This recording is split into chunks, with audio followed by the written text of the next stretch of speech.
అందరికీ నమస్కారం. ఈరోజు కథ నీ ప్రేమ కోరి ఎపిసోడ్ నెంబర్ 20. ఈ స్టోరీ మీకు నచ్చితే తప్పకుండా లైక్ చేసి నా ఛానల్ని సబ్స్క్రైబ్ చేయండి.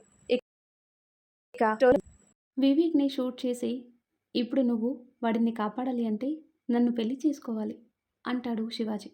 వివేక్ గింజుకుంటున్న తారని ఇంకా గట్టిగా పట్టుకొని. తార కోపంగా శివాజీని చూస్తుంది. అవును తారా, నేనేం చేసినా ఇక్కడి నుండి తప్పించుకోలేను. అదే నిన్ను పెళ్లి చేసుకుంటే నువ్వే కంప్లైంట్ వాపస్ తీసుకుంటావు. అక్షయ్ని నా మీదికి రాకుండా నువ్వే అడ్డుపడతావు అంటాడు శివాజీ. ఇక్కడే చావనైనా చేస్తాను కానీ నిన్ను మాత్రం పెళ్లి చేసుకోను అంటుంది తార. నువ్వు చచ్చిపోతావు సరే, మరి వీడిని కూడా చంపుకొని చేస్తావా అంటాడు శివాజీ మళ్ళీ వివేక్ వైపు గన్ను పెట్టి. తార ఏడుస్తూ అక్షయ్యని గట్టిగా పిలుస్తుంది. ఏంటి, వాళ్ళు వస్తారనుకుంటున్నావా? ఇక్కడి నుండి వాళ్ళు చాలా దూరంలో ఉన్నారు పాపా, ఇక నీకు వేరే దారి లేదు అంటాడు శివాజీ. శివాజీ గన్ లాక్ తీసి ట్రిగ్గర్ నొక్కబోతూ, చెప్పు, నన్ను పెళ్లి చేసుకొని వీడిని బ్రతికించి నువ్వు బ్రతుకుతావా, లేదా ఆలోచిస్తూ నువ్వు లేట్ చేస్తే వీడిని చంపి బలవంతంగా తాళి కట్టనా అంటాడు శివాజీ. వివేక్కి స్పృహ వచ్చి, వద్దు తారా, వాడిని పెళ్లి చేసుకోకు, చేస్తే ఇద్దరం కలిసి చచ్చిపోదాం అంటాడు వివేక్. వాహ్, అన్నా చెల్లెళ్ళు కలిసి ఏం సెంటిమెంట్ పండిస్తున్నారా అంటాడు శివాజీ. నీ పాపం పండిందిరా, అందుకే ఎక్కడో ఉండవలసిన నువ్వు ఇక్కడ అక్షయ్ ఇంట్లో ఉన్నావు. తారను పెళ్లి చేసుకున్నంత మాత్రాన అక్షయ్ నిన్ను వదిలిపెడతాడని ఎలా అనుకున్నావు? అక్షయ్ వరకే ఎందుకు, నా చెల్లె నిన్ను చంపేస్తుంది అంటాడు వివేక్. బుల్లెట్ తగిలిన దగ్గర రక్తం రాకుండా చేయి అట్టు పెట్టుకొని. ఆ మాట పూర్తి కాకుండానే ఇంకో బుల్లెట్ షూట్ చేస్తాడు శివాజీ. తార తన బలమంతా ఉపయోగించి శివాజీని ఒక తోపు తోసి వివేక్ని లేపుతుంది. వివేక్ స్పృహ కోల్పోయాడు. తార డోర్ వరకు పరుగు తీస్తుంది డోర్ తీయటానికి. సితారా అంటూ పాట పాడుతున్నట్టు పిలుస్తాడు శివాజీ. వెనక్కి చూసేసరికి వివేక్ జుట్టు పట్టుకుని కూర్చోబెట్టి తలకి గన్ పెడతాడు శివాజీ. తార అక్కడే ఆగిపోతుంది. డోర్ తీస్తే నీ అన్నయ్య లేట్ వివేక్ మిస్టర్ అయిపోతాడు తారా, కాబట్టి వచ్చి నా చేత్తో తాళి కట్టించుకొని నాతో కలిసి బయటికి వచ్చి నన్ను ఇక్కడి నుండి తప్పించి వీడిని బ్రతికించుకో, లేదంటే తెలుసు కదా నేను అసలే మనిషిని కాదు అంటాడు శివాజీ. తార ఒక నిమిషం కళ్ళు మూసుకొని, నేను చేసిన పాపాలకి నాకు ఇది జరగాల్సిందే అనుకొని, సరే పెళ్ళి చేసుకుంటాను, కానీ ముందు మా అన్నయ్యను బ్రతికించు అంటుంది. అబ్బా, ఏం తెలివేనేది, ముందు పెళ్ళి, తర్వాతే వీడిని హాస్పిటల్ పంపుతాను అంటాడు శివాజీ. తార వివేక్ మొహం చూసి, రక్తంతో తడిసిపోయిన అతన్ని చూసి ఆఖరి ప్రయత్నంగా దేవుని తలుచుకొని సరే అంటుంది. అప్పుడే తారా తారా అంటూ డోర్ కొడతాడు ఆకాష్. తార ఆశగా డోర్ వైపు చూస్తుంది. అక్షయ్ ప్రేమల గొంతు కూడా దగ్గరలోనే వినిపిస్తుంది. వివేక్ని శివాజీ చేతుల్లో నుండి లాక్కొని గన్నుకి వివేక్కి మధ్యలో తను ఉండి అక్షయ్ అని గట్టిగా అరుస్తుంది. శివాజీ తేరుకునే లోపే తార డోర్ తీ అంటాడు అక్షయ్. మళ్ళీ ఏడుస్తూ అక్షయ్ అంటుంది తార. తన గొంతులో తేడా అర్థమైన అక్షయ్ డోరు పగలగొట్టే పనిలో ఉండగానే శివాజీ కిటికీ పగలగొట్టి ఆ పగిలిన గాజు ముక్క తార గొంతుకు పెట్టి డోర్ ఎదురుగా నించుంటాడు. అక్షయ్ డోరు పగలగొట్టి ఎదురుగా శివాజీ చేతిలో ఉన్న తారని, దూరంగా స్పృహ లేకుండా పడి ఉన్న వివేక్ని చూసి శివాజీ వైపు కోపంగా చూస్తాడు. అక్షయ్, అక్కడే ఆగు, ఒక్కడుగు ముందుకు పడిన తారని చంపేస్తా అంటాడు శివాజీ. ఏంటి, చంపుతావా? ఏది చంపు, తన్ని చంపి ఇక్కడి నుండి ప్రాణాలతో వెళ్తావా నువ్వు అంటాడు ఆకాష్ ఆవేశంగా ఒక అడుగు ముందుకు వేసి వాడి గురించి తెలిసిన వాడిగా. అక్షయ్ ఆకాష్ని ఆపుతాడు. అప్పటికే తార గొంతు దగ్గర చర్మం తెగి రక్తం వస్తుంది. శివాజీ ఒక్కో అడుగు వెనక్కి వేసి వివేక్ గొంతుపై కాళ్ళు వేసి తొక్కుతుంటాడు. ఊపిరందక సతమతమవుతున్నాడు వివేక్. శివాజీ అంటాడు అక్షయ్. అరవకక్షయ్, నాకు సౌండ్ పొల్యూషన్ పడదు అంటాడు శివాజీ. తారని వివేక్ని వదులు శివాజీ, నీకేం కావాలి, నువ్వు ఇక్కడి నుండి వెళ్ళాలి, అంతే కదా, వాళ్ళని వదిలిపెట్టి వెళ్ళిపో అంటాడు అక్షయ్. అంతేనా అంటాడు శివాజీ. ఇంకా ఏం కావాలి అంటాడు ఆకాష్. హేయ్, నీకిది సంబంధం లేని కథ, నీ కథ వదిలేసి ఇందులో హీరో అవ్వాలని చూడకు, నాకేం కావాలో అక్షయ్కి తెలీదా అంటాడు శివాజీ. అక్షయ్ చేతితో వెనుకున్న రాకేష్కి ఏదో సైగ చేయగానే మెల్లిగా అక్కడి నుండి జారుకుంటాడు రాకేష్. ముందు వాళ్ళని వదులు శివాజీ, వివేక్ని హాస్పిటల్ తీసుకెళ్ళాలి అంటాడు అక్షయ్. నీ మరదల్ని ఇటు పంపరా, అది డాక్టరే కదా అంటాడు శివాజీ బయట ఉన్న భూమి వైపు చూస్తూ. భూమి ఇంట్లోకి వెళ్ళి బుల్లెట్స్ తీయటానికి కావలసినవి తీసుకొని అంబులెన్స్కి కాల్ చేసి ఆఫ్రాన్ వేసుకొని ఆ రూమ్ లోపలికి వస్తుంది.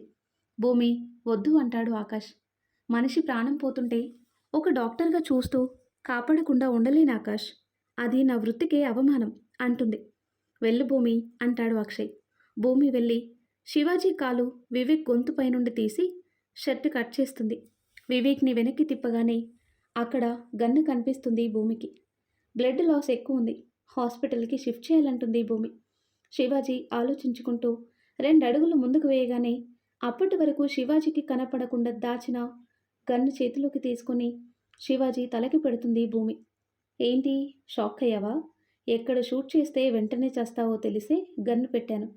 తారకేమైనా అయ్యిందో రెండో క్షణం నువ్వు చేస్తావు, వదులు తారని అంటుంది భూమి. శివాజీ ఆలోచిస్తూ ఉండగానే ఆకాష్ తారని అటువైపు తీసుకో అంటుంది భూమి. ఆకాష్ తార చెయ్యి పట్టుకుని తన వైపు తీసుకుని శివాజీని అక్షయ్ వైపు లాగుతాడు. శివాజీ అక్షయ్ చేతిలో, తార ఆకాష్ చేతిలో, వివేక్ భూమి దగ్గర ఉన్నారు. తారని దీపక్కిచ్చేసి ఆకాష్ భూమి పక్కకు వెళ్తాడు. శివాజీకి ఏం జరిగిందో అర్థమయ్యేలోపు అక్షయ్ చేతిలో ఉన్నాడు. శివాజీ జుట్టు పట్టుకొని చెంపలు వాయిస్తున్నాడు అక్షయ్. శివాజీ అరుపులకి నిద్రపోయిన బాబు లేచి ఏడుస్తాడు. ఆకాష్ శివాజీని తన్ని మా బుడ్డోన్ని ఏడిపిస్తావా అంటూ ఇంకా 4 తగిలిస్తాడు. ప్రేమ వాళ్ళు అక్కడి నుండి ఇంట్లోకి వెళ్ళిపోతారు. అంబులెన్స్ రావడంతో భూమి వివేక్ని హాస్పిటల్కి పంపిస్తుంది. తార గొంతు దగ్గర క్లీన్ చేసి బ్యాండేజ్ వేసి ఇంజెక్షన్ చేస్తుంది. ఇక్కడ ఇంత జరుగుతుంటే శ్రీధర్ గారు శ్రీకాంత్ గారు ఏం చేస్తున్నట్టు?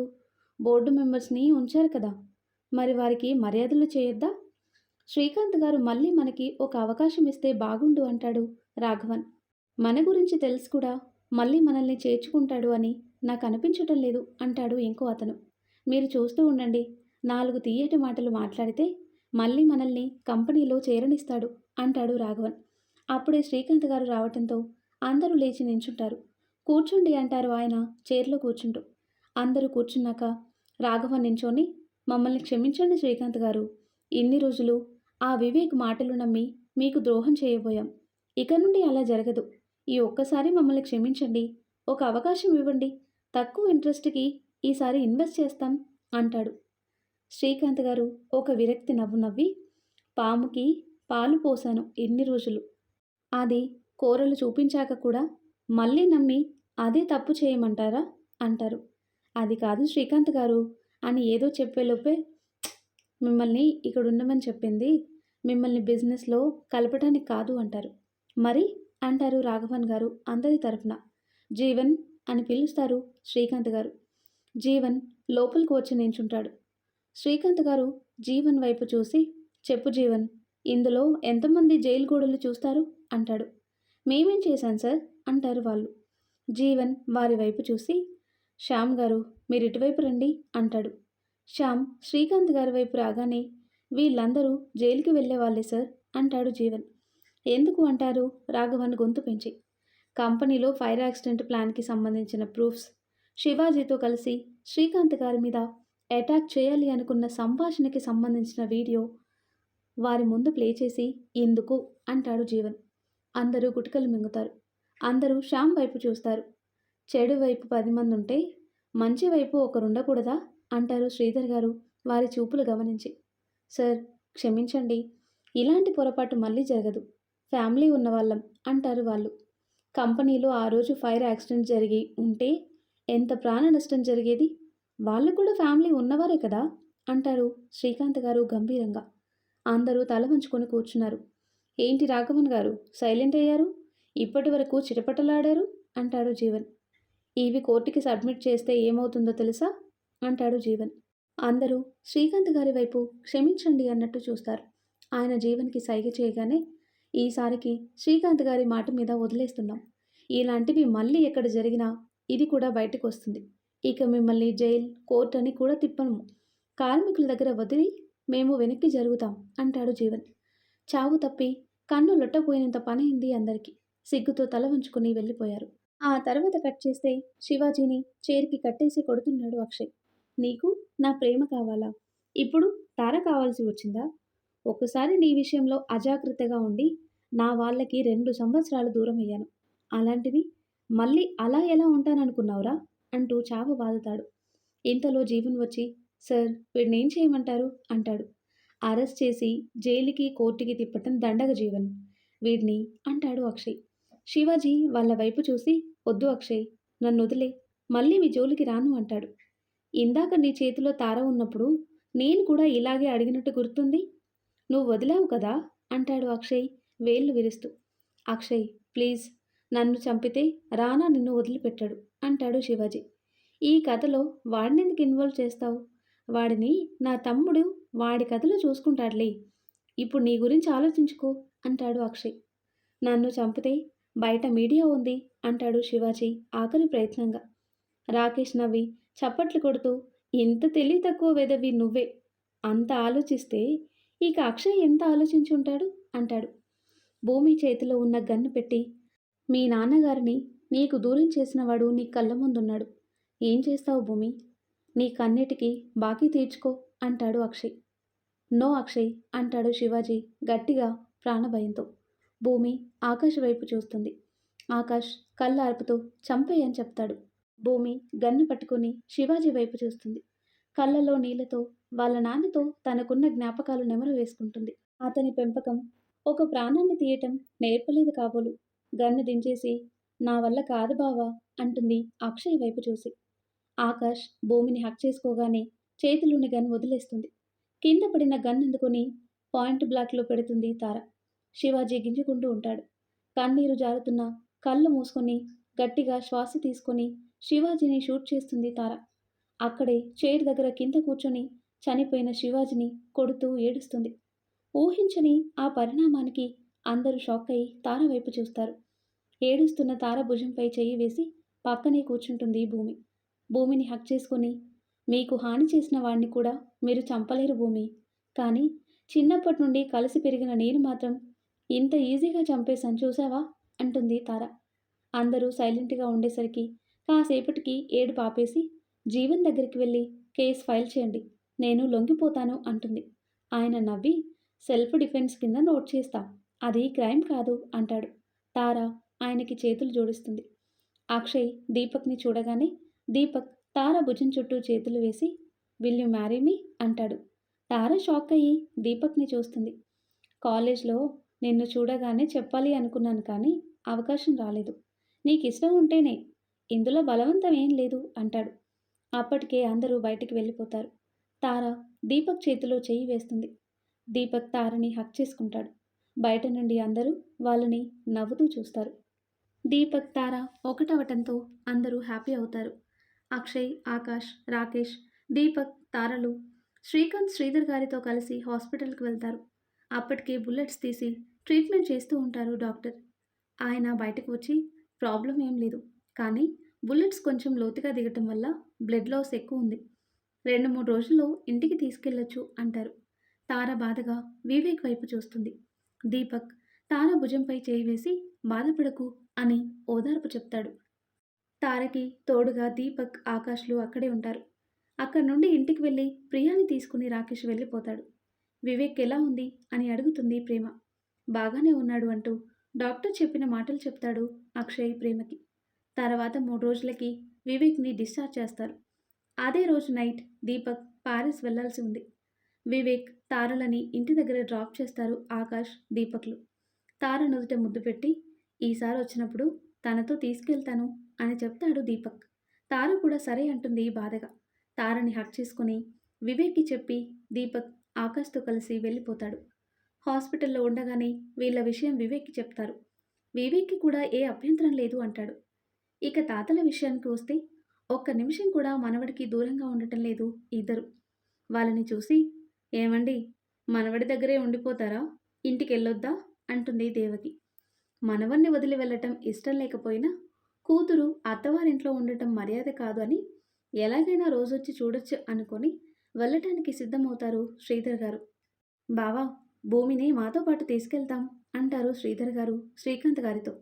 ఆయన శ్రీలత వైపు చూసి, భూమినెందుకు అంటారు. ప్రేమ పెళ్ళి ఎలాగో మా చేతుల్లో చేయలేకపోయాము, భూమి కూడా నాకు కూతురు లాంటిదే కదా! భూమి పెళ్లి నేను చేసి ఆ ముచ్చట తీర్చుకుంటాను అంటారు ఆయన. ఆ మాటకి భూమి కంట్లో సన్నటి నీటిపొర. దేవకి గారు భూమి తల నిమురుతూ మన ఇంటికి రావటం నీకిష్టమే కదా అంటారు. ఆకాష్ అడ్డంగా తల ఊపుతాడు వద్దు అని. కానీ భూమి ఆనందంగా నవ్వి ఇష్టమే అమ్మా అంటుంది. ప్రేమ, అక్షయ్ ఆకాష్ వైపు చూసి నవ్వుతారు. పెళ్లి కొన్నాళ్ళాగి పెట్టుకుందాం వదినా అంటుంది శ్రీలత. ఆ మాటకి భూమి ఆకాష్ వైపు చూసి సిగ్గుపడుతుంది. ఆ మాటకి ఆకాష్ కూడా హ్యాపీ అవుతాడు. సూర్యకాంత్ గారి ఆశీర్వాదం తీసుకొని ముగ్గురు ఇంటికి వెళ్ళిపోతారు. శ్రీధర్ నిర్ణయానికి సూర్యకాంతం గారు సంతోషిస్తారు. వాళ్ళు వెనక సూర్యకాంతం, శ్రీలత, శ్రీకాంత్ గారులు బాబుతోనే ఆడతారు. శ్రీకాంత్ గారు ముచ్చట్లు చెప్పేస్తున్నారు. వాడికి ఏదో అర్థమైపోయినట్టే. ఆకాష్ వేలు గట్టిగా పట్టుకుంటాడు వాడు. ఆకాష్ వాడిని ముద్దు చేస్తూ నవ్వుతాడు. వాళ్ళని అలా చూసి ప్రేమ చాలా చాలా సంతోషిస్తుంది. అక్షయ్ మాత్రం గోముగా చూస్తాడు ప్రేమ వైపు. ఆ చూపుకి అర్థం తెలిసిన ప్రేమ, సిగ్గులేదా నీకు? ఎప్పుడు అదేనా అంటుంది చిరు కోపంగా అక్కడి నుండి కిచెన్లోకి వెళ్తూ. అమ్మ వాడితో ఆడుకుంటూ కూర్చుంటే మీకు ఆకలి వేయదు కానీ మాకు ఆకలేస్తుంది అంటాడు అక్షయ్ ఆకాష్ పక్కన కూర్చుంటూ. రోజు భూమి ఉండి పని తెలియలేదురా, ఈరోజు అది లేదనే విషయమే మర్చిపోయాను అంటారు శ్రీలత. అప్పటికే ప్రేమ కూరగాయలు కట్ చేస్తూ ఉంటుంది. నీకెందుకే ఈ పనులన్నీ అంటారు శ్రీలత గారు. ఇంకా ఎన్ని రోజులు ఖాళీగా కూర్చోవాలత్తా, నా వల్ల కాదు అంటుంది ప్రేమ. మీరిద్దరూ బంగారాలే, భూమి కూడా ఇంతే, నన్ను అసలు పనే చేయనివ్వదు అంటారు శ్రీలత గారు. ఇన్ని రోజులు నువ్వు చేసిన పని చాలత్తా, ఇక మేం చూసుకుంటాం. నువ్వు మనవళ్ళని మనవరాలని ఎత్తుకొని ఆడిస్తూ వాళ్ళని పెంచు, సరిపోతుంది అంటుంది ప్రేమ వంట చేస్తూ. సూర్యకాంతం గారు బుడ్డోడికి దిష్టి తీసి బట్టలు మార్చి శ్రీకాంత్ గారికి ఇస్తారు. ఇక ఆయన మురిపానికి హద్దెక్కడిది. ఇక పూర్తి రిటైర్మెంట్ తీసేసుకున్నారు ఆయన. అక్షయ్, ఆకాష్లు బిజినెస్ చూసుకుంటూ బిజీ బిజీ అయిపోయారు. సూర్యకాంతం గారు కూడా పొలం పనులు చేయించడానికి ఊరికి వెళ్ళిపోయారు. శ్రీధర్ గారు అక్కడ తక్కువ, ఇక్కడ ఎక్కువ సమయం గడుపుతున్నారు. రిటైర్ అయిన బావకే అసిస్టెంట్గా ఉంటాను అంటూ శ్రీకాంత్ గారితోనే ఉండి చిన్న చిన్న పనులు చూసుకుంటున్నారు. భూమి కూడా సొంత హాస్పిటల్ నడుపుతూ ఉచిత వైద్యం అందిస్తుంది. దానికి సంబంధించినవే చూసుకుంటున్నారు శ్రీకాంత్, శ్రీధర్ గారు. ప్రేమలాగే భూమి కూడా దేవకి గారికి చాలా దగ్గరైంది. ఎవరైనా అడిగినా ఇద్దరు కూతుళ్ళు, భూమి మా చిన్న కూతురు అని చెప్తున్నారు దేవకి, శ్రీధర్ గారు. తెలిసిన వాళ్ళు సంబంధం కూడా అడుగుతున్నారు పాపం. ఎంత బిజీగా ఉన్నా 2 రోజులకి ఒకసారి ప్రేమ దగ్గరికి వెళ్ళి అక్కడ టైం స్పెండ్ చేసి ఇంటికి వెళ్తుంది భూమి. ఇలా రోజులు పరిగెడుతున్నాయి. రాకేష్ కూడా తిరిగి వెళ్ళిపోవడంతో ప్రియా, రాకేష్లు ఫోన్ మాటలకే పరిమితమయ్యారు. అక్కడ దీపక్, తారల పరిస్థితి కూడా ఇంతే. Long distance relationship. అక్షయ్ మాత్రం ప్రేమ దగ్గర పాప కావాలి అని కాకపడుతూ మొత్తానికి family life, professional life enjoy చేస్తున్నాడు. ఆకాష్ కొత్త బిజినెస్ అక్షయ్ సమక్షంలో త్వరగానే డెవలప్ చేశాడు. భూమితో లవ్ ఎంజాయ్ చేస్తూనే బిజినెస్ కూడా చూసుకుంటున్నాడు. రాకేష్ ప్రియాల పెళ్లి దగ్గర పడటంతో మినిస్టర్ గారు స్వయంగా వచ్చి అందరినీ తన వెంట రమ్మని చెప్పి తీసుకెళ్తారు. పెళ్లి ఢిల్లీలో అవటంతో ప్రియా వాళ్ళ ఫ్యామిలీ కూడా ఢిల్లీ వెళ్తారు. ఇక్కడైతే వచ్చే పెద్ద పెద్ద వారికి సెక్యూరిటీ ఇవ్వలేరు అనే కారణంగా 10 రోజుల ముందే అందరూ ఢిల్లీ వెళ్ళిపోతారు. దీపక్, తార, వివేక్ కూడా ముందుగానే రమ్మని చెప్పటంతో వాళ్ళు కూడా ఢిల్లీ చేరుకుంటారు. ఢిల్లీలో అడుగు పెట్టగానే అక్షయ్, ప్రేమ వారికి ఇదివరకు ఢిల్లీ వచ్చిన రోజులు గుర్తొస్తాయి. ఇద్దరు ఒకరినొకరు చూసుకుని చిన్నగా నవ్వుతారు. బాబుని గట్టిగా పట్టుకుని ముద్దు పెట్టి, మనం ఈరోజు ఇలా ఉంటాం అనుకోలేదు కన్నా, మీ డాడ్ నిజంగా హీరో అంటుంది ప్రేమ అక్షయ్ భుజంపై వాలి. మీ మామ్ నా హీరోయిన్ కన్నా ఆ మాత్రం చేయొచ్చు అంటాడు అక్షయ్ ప్రేమని, బాబుని కలిపి దగ్గరికి తీసుకొని. ఆ తర్వాత కట్ చేస్తే కాశ్మీర్ నుండి ఢిల్లీ బయలుదేరారు అక్షయ్, ప్రేమ, రాకేష్, ప్రియలు. వాళ్ళు ఢిల్లీ రైల్వే స్టేషన్లో దిగేసరికి వారి కోసమే ఎదురు చూస్తూ ఉన్నాడు శర్మ, మినిస్టర్ గారి పిఏ. వాళ్ళని రిసీవ్ చేసుకుని వాళ్ళ లగేజ్ డ్రైవర్తో కారులో పెట్టించాడు. ప్రియాకి, ప్రేమకి అతను ఎవరనేది అర్థం అవటం లేదు. అక్షయ్, రాకేష్ మాట్లాడుతూ నడుస్తున్నారు. వారి వెనక ప్రేమ, ప్రియా వెళ్తున్నారు. కానీ వారు గమనించిన విషయం ఏంటి అంటే, వారికి 10 అడుగుల దూరంలో ప్రేమని చూడగానే ప్రపంచాన్ని మర్చిపోయిన వ్యక్తి ఉన్నాడు అని. ప్రేమ వాళ్ళు మెల్లిగా నడుస్తుంటే అక్షయ్ ప్రేమ భుజం చుట్టూ చేతులు వేసి దగ్గరికి పట్టుకుని నడుస్తున్నాడు. ప్రేమ ఎవరో తెలియకుండానే ఇష్టపడ్డాడు. తనని అక్షయ్ చేతుల్లో అంత దగ్గరగా చూస్తే మాత్రం పంతంతో తన మీద కోరిక పెంచుకున్నాడు. ఎలాగైనా అక్షయ్‌ని దెబ్బతీయాలి. అది ఈ అమ్మాయి వల్లే అవ్వాలి. నా పగ, కోరిక 2 ఒకేసారి తీరుతాయి అనుకున్నాడు అతను. ఆ తర్వాత ఏం జరుగుతుందో నెక్స్ట్ వీడియోలో తెలుసుకుందాం. ఎంతో ఇంట్రెస్టింగ్‌గా ఉండే ఈ స్టోరీ నెక్స్ట్ పార్ట్స్ కోసం ఈ వీడియో లైక్ చేసి మన ఛానల్‌ని తప్పకుండా సబ్స్క్రైబ్ చేయండి. Thanks for watching.